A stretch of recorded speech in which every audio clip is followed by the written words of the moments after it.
So a lot of the videos that I watch in this topic are always videos about things that people stop buying, things they're not buying, and sometimes like investments and so on. But overall, I wanted to make a video about things I plan on buying this year. And in total, it's about 5. You could copy me if you want to, but the interesting thing is that already I started making this video yesterday, and already today, I've already changed my mind about one of these things. However, I will still include it on the list because I'm still on the edge about it. Now remember, okay, just because I'm doing something, remember, personal finance is personal. So to me, this might make sense in the current category and life that I'm currently in, but it doesn't mean it's a smart decision for you to go ahead and take these actions also. So always base your buying decisions based on your personal circumstances. That is also extremely important. Okay, so as always, guys, like this video on top of also subscribe if you're new to the channel. It helps a lot and it's also free, so just go ahead and subscribe to the channel. Now, number 1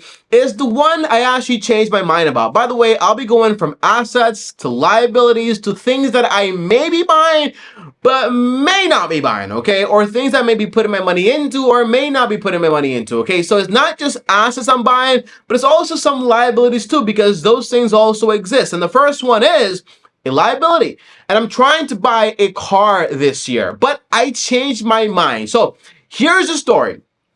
I want to buy a new car. By new car, I mean new car to me because it's new to my persona, but there's no way I'm going to pay full price for a car when in 3 years, the price goes down by like 30% to 50%. So to me, that makes absolutely no sense. All right. So I'm going to be buying a new to me car. Now I am thinking between a RAV4, Toyota RAV4, 2019, or for example, a Mazda CX-5. Now, I've seen the Honda CR-V, but me personally, for some reason, I'm just not a big fan of Hondas, okay? That's just me personally, but again, I am liable to change my mind. That can happen. So that's why whenever you watch these videos, again, base them on you, because I tend to change my mind based on new information, and that's called flexibility, because if I get information that says, hey, that car you're planning to buy might not be the best car, I will consider the other options out there. Now, why am I choosing between these 3 brands? Because these 3 brands have one word in common, and that's called reliability. And they go from around 200 to 250,000 miles.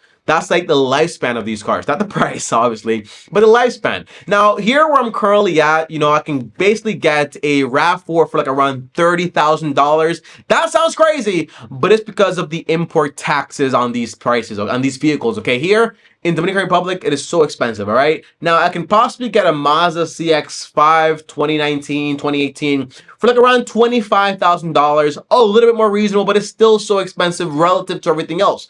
Now, you might be wondering, Tommy, why are you looking into SUVs? Because my idea is the car I buy, and by the way, my uncle told me, Tommy, you know, when you buy a car, when you can afford to buy a decent car, buy a car you actually like and buy the version you're most happy with. Because if you're going to stick to it for like 5-10 years or so, you want to be riding around in something that you actually find enjoyable and it's actually going to be reliable and it has all those great things about it. So for me, it has to be an SUV, because me personally, if I lived in the US, you know, the roads, although we talk about potholes all the times in New York, the answer is they're not as bad as they are here in Dominican Republic. Like, it's not that we have potholes, but we do just have for a lot of roads that are basically dirt roads, and you know, having a sedan might not be the best decision overall. But even here, I am shaky on this, okay? Because I'm still considering, for example, a Honda Civic. The Civics I actually like, okay? The SUVs I just don't like. And also, for example, a Toyota Corolla or a Mazda 3. I'm still considering all those options because it can take me from spending, for example, $30,000 for a car or $20,000 or just extra $5,000 for a decent SUV like a Mazda CX-5 like 2018, 2019. So that is where the big thing is actually coming ahead. All right. So for me personally, I might be buying a car this year, but there is another option. It's basically I don't buy a car at all this year. And that can also probably happen because, you know, we'll see about it, okay? But that's the thing, you know, because where I'm currently staying, my mom is in New York, so she comes like twice a year. So in the meantime, I'm the person using her SUV, and I get to use it for like 9 months out of the year. So it's like, do I really need a car for like just like 3 months out of the year where I can just use my mom's car and just like make sure it's up to maintenance? And this way, her car actually gets someone that's actually running it to actually make sure it's actually decent. So it's kind of like I don't need a car per se this year, and that's that's why I'm kind of thinking about it a lot. So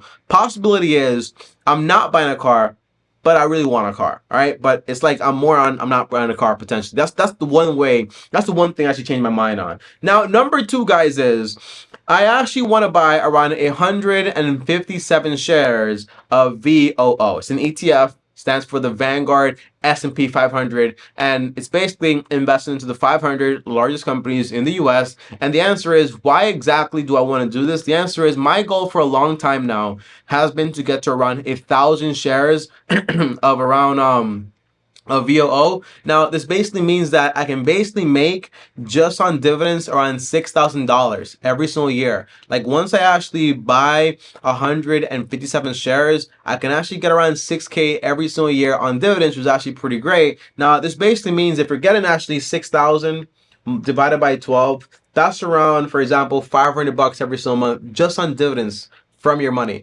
That's pretty good. Now, by the way, obviously, when you think about it, it's not like 6,000 because you have qualified and unqualified dividends. In this case, it'll probably be qualified dividends, basically saying I'll be taxed between 0, 15, or 20%. The answer is, if I get taxed the highest rate of 20%, I get to keep 80% of my money. That's around $4,800. Divided by 12, that's going to be a whopping $400 every single month. Now, in the US, this is not a lot of money, but here, 400 like US dollars is the equivalent of like around like 23,000 US pesos. Now, just for some perspective here, okay, I can spend on rent here around 9,000 pesos. I have left 14,200 pesos.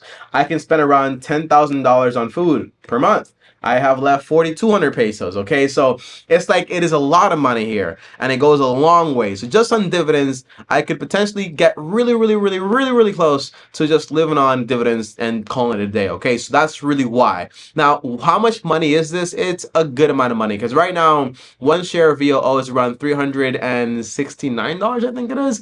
So that's around like nearly $60,000. It's a lot. Okay, but again, I get to live on less than $1,000 here, so I get to basically save a lot of money, and that's one big benefit of living somewhere where you don't have to spend that much money. Now, is that an excuse not to invest? The answer is, it is not. You know, you don't have to buy this much. You could basically just buy 10-20% of your income every time you get paid, and eventually it builds up and it builds up and it builds up and builds up. I didn't get to this number overnight.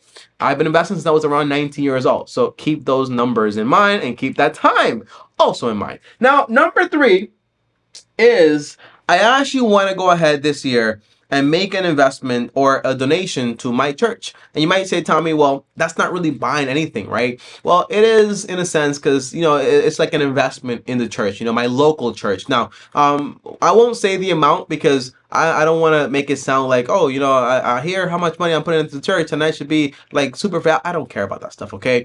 And if I can make it anonymously, I would prefer to do that honestly, but I really wanted to go for a specific cause within the church. And if you're in a church and you see something that actually needs help or whatever, and you have enough cash to actually do it once you cover your necessities, the answer is, why not go ahead and make a donation to the church? For me, I want to do that for my local church, and it's great people.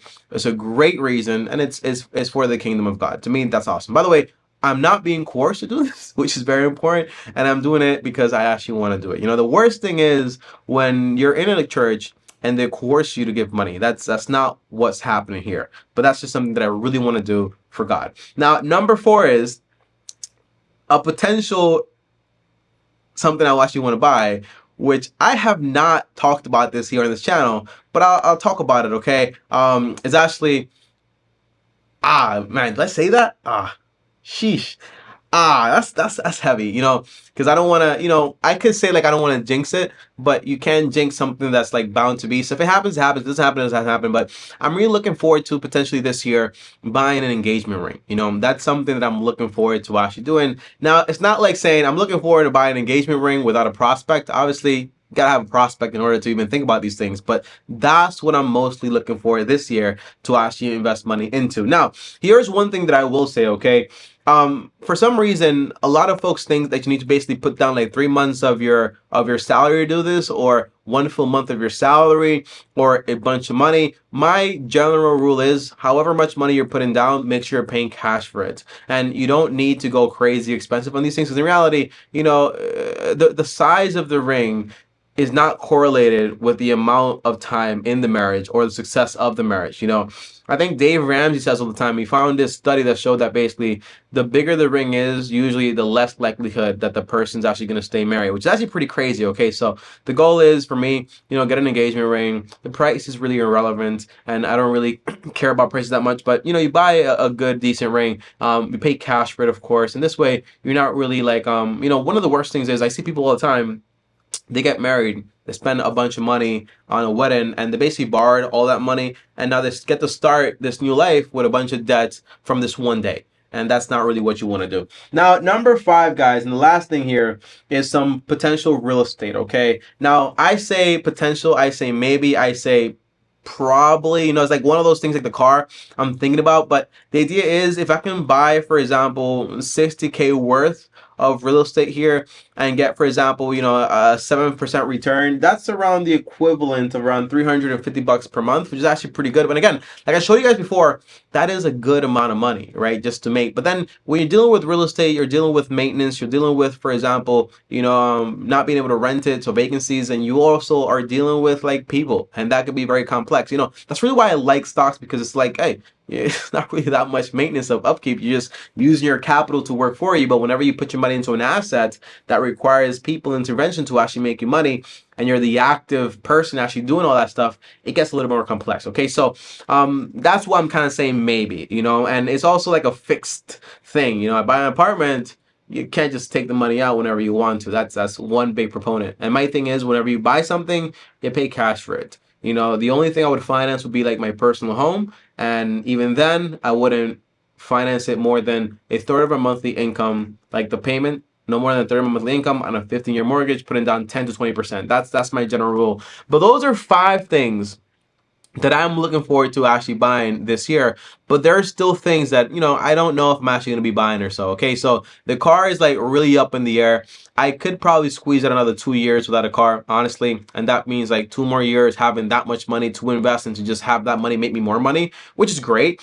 And then when it comes to, for example, buying more stocks, that's also great, but doesn't mean I really have to do it, but something I want to do. And having that arbitrary number, although it is cool, it's not like a mandatory number to actually feel comfortable financially. Okay, investing money into my church, that's something I really want to do.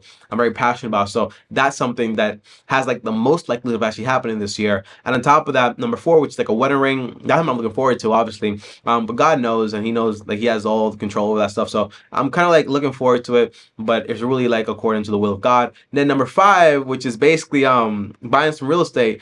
I've always wanted to buy real estate until I bought real estate, and I saw how like complex it can be. As far as, for example, like a personal property, when you buy a personal property, you really want to make sure you're going to stay where you're actually buying that property for a good amount of time. And my rule has become, for example, when you buy a personal property, you buy one not based on, I'm old now, I have cash now, I'm an adult now, I should just buy a property, it's just the best thing to do. But you really buy it based on, I need a house. So my next personal property is probably going to be when I need a house. When I have a wife, when I have maybe like a kid coming along, and when it's important for us to actually have a home. But in the sense of like just like owning a home, for the sense of owning a home, that is one of the worst decisions ever. It really stops your flexibility. A personal home is not an investment. It lowers your cost of living though. But depending on your cost of living, if you can actually get it pretty low, it's probably better to save that money and just wait a little longer.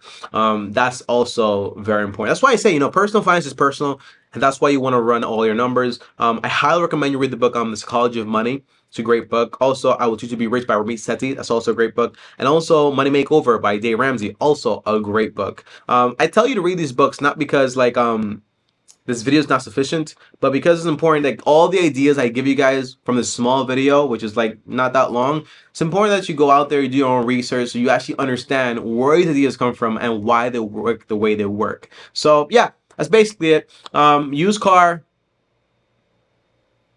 house, stuff like that.